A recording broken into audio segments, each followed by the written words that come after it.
My husband's childhood sweetheart wanted to join our family vacation. Without hesitation, my husband canceled my plane ticket and gave it to her, leaving me with the task of carrying the entire family's luggage on a 36-hour train ride in a hard seat. In a fit of anger, I immediately threw all their luggage into the trash disposal company and canceled their hotel reservations. It was rare for my husband to get an extended vacation, so our family decided to go on a long trip together. I had started planning everything 6 months in advance, selecting destinations, creating an itinerary, and booking everything. Since everyone in the family was so hands-off, I ended up in charge of flights, hotels, meals, and all activities. I didn't mind doing the work, it would be worth it as long as everyone was happy. Flights were hard to book, so I reserved tickets for the whole family early on. When my sister-in-law mentioned she had never experienced first class, I even paid out of pocket to upgrade everyone. Just before we were set to leave, my husband suddenly told me, Mallory heard about the trip and wanted to join us. Our flight is full, so you'll need to take the train. I've already bought your ticket. He sent me an electronic ticket for the train on WhatsApp. What's the meaning of this? I asked. This is supposed to be a family trip, and you're bringing Mallory along?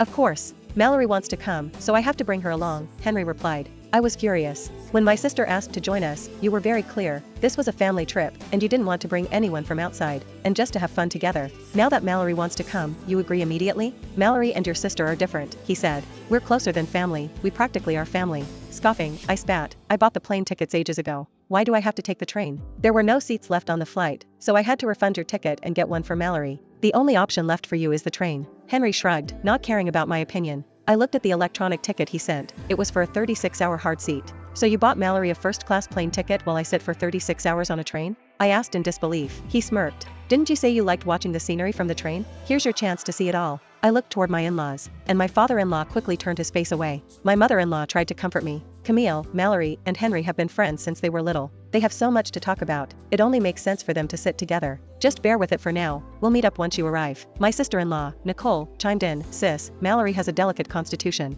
There's no way she could handle such a long train ride. You're strong and healthy, you can manage. I laughed bitterly. Who is actually part of this family? It's starting to look like Mallory is your real daughter-in-law. Henry scowled. It's just a train ride, it's not a big deal. And Mallory is practically family to us. It's only right that we make sure she's comfortable. Can't you be a bit more gracious and set a good example? Just then, the doorbell rang. My sister-in-law ran to open it. It was Mallory. Mallory, you're here. I've been waiting for you. Nicole enthusiastically dragged Mallory's 2 large suitcases into the house. Oh, Mallory, I've missed you so much. If only you hadn't gone abroad, you could have married my brother, and we'd all be family, she exclaimed as she side-hugged Mallory. On the other hand, my mother-in-law held Mallory's hand and chimed in. Exactly. I always thought you and Henry would make a perfect match. In my heart, I've always seen you as my daughter-in-law. No one else could compare to you. They said this openly, right in front of me, without a hint of shame. At that moment, I felt my heart grow cold toward this family. Though Mallory and Henry had been childhood sweethearts, when the Baker family fell on hard times, she left the country without hesitation. It was me who helped the Baker family repay $500,000 debt,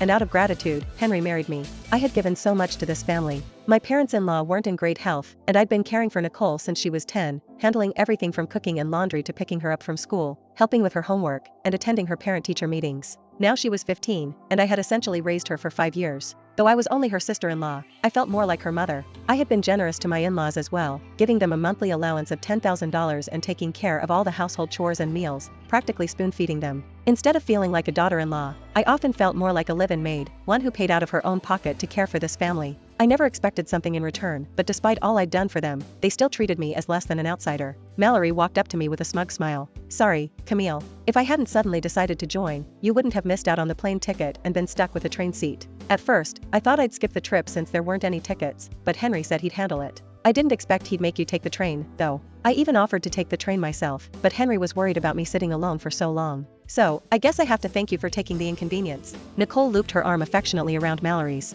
Exactly. There are all kinds of people on trains, and if a girl like you were targeted by some creeps, what would we do? Camille, on the other hand, has such a fierce look, like a warrior. She'd scare them off in no time. When she finished speaking, the two of them burst into laughter. Seeing the anger on my face, Henry softened his tone. All right, I know this arrangement isn't ideal for you, but it's the best solution we have. Just last week, you were eyeing that bag you wanted. Why not go ahead and get it? I held out my hand. Sure, $5,000. That's so expensive. I already agreed you could get it, but now you want me to pay too? Don't push it, he snapped. I smirked and sarcastically spat. Since when do I need your permission to spend my own money? How much do you even earn in a month? At that instant, his face flushed in embarrassment. That's not fair. His monthly salary was only $3,000, while I earned $100,000. His salary didn't even cover his own expenses. I'd been supporting this household from the start. When we got married, he didn't give me any dowry. I paid off that $50,000 debt and even added $30,000 as a wedding gift, plus I bought our house. This comfortable life they now enjoyed was all thanks to me. If they loved Mallory that much, then they could have her as their daughter-in-law instead.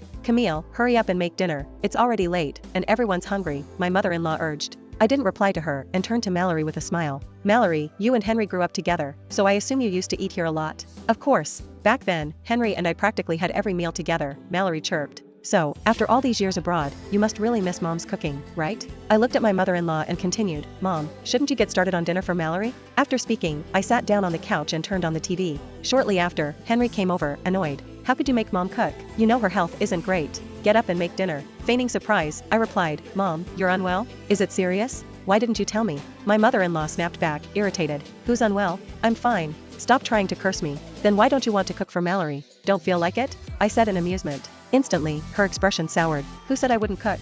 She went to the kitchen and spent the next 2 hours preparing dinner. When it was ready, Nicole pulled Mallory into my seat. Sis, Mallory is a guest. You don't mind giving up your spot, right? My mother-in-law chimed in, handing me a bowl. If sitting at the edge is uncomfortable, why don't you take your plate to the kitchen and eat there? And while you're at it, clean up a bit. So now I wasn't even allowed at the table. No need, you all enjoy. My friend invited me out, so I'll eat with them, I flatly declined. Henry looked irritated. We're leaving for our trip tomorrow, and you're still going out? Did you pack yet? Don't you have hands? Why don't you pack? I argued back. Stunned by my response, he fell silent, and I headed out. I treated myself to a high-end dinner at a fancy restaurant, ordering steak, wine, and lobster. With my own money, I could dine wherever I wanted. I stayed out until well past midnight, enjoying my time. When I returned, the house was dark. Despite me being out so late, no one had called or texted to check in. Apparently, they had all gone to bed without a second thought. Feeling my way through the darkness, I entered the bedroom and sat on the bed, only to be startled by a piercing scream. Ah,